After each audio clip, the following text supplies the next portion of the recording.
কটা সোয়া চাপ নিয়েছো? যদি বেশি প্লেট ভর্তি করে নিয়েছো? একটা খাওয়া গেছে, এই একটা, এই একটা। আচ্ছা, পারলে আবার নেবো। আবারও নেবে? এত খেতে পারবে? শুধু সোয়া চাপ খাবো, বিরিয়ানি খাবো না। শুধু সোয়া চাপ খাবে? তো খাওয়া কীভাবে?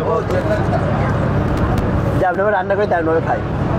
আচ্ছা, আমরা তো খেতে পারি না, চেষ্টা করতে হবে। আমরা একটা অন্তত খেতে পারবো। তোমার মতো এত প্লেট ভরে আমরা সত্যি খেতে পারি নাকি প্রভু?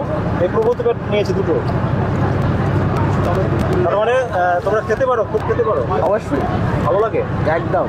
যেহেতু একটা কথা বলে কিছু মনে করো না, যেহেতু আমরা ভেজিটেরিয়ান না, সেই ক্ষেত্রে আমাদের খুব একটা ভেজ ভালো লাগে না।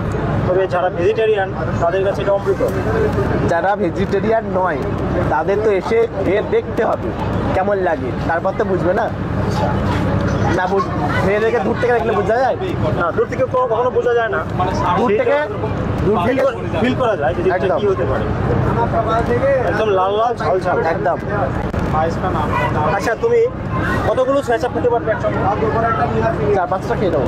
4-5টা? বলো কি? আচ্ছা, তুমি তো বাসি দোকানে থাকো, একদম। কখন থাকো?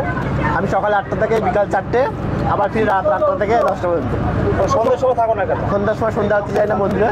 ও, তুমি সন্ধ্যা আরতির সময় মন্দিরে থাকো? ঠিক আছে, খাওয়ার সময় ডিস্টার্ব করলাম? না না না, কোনো ব্যাপার নয়।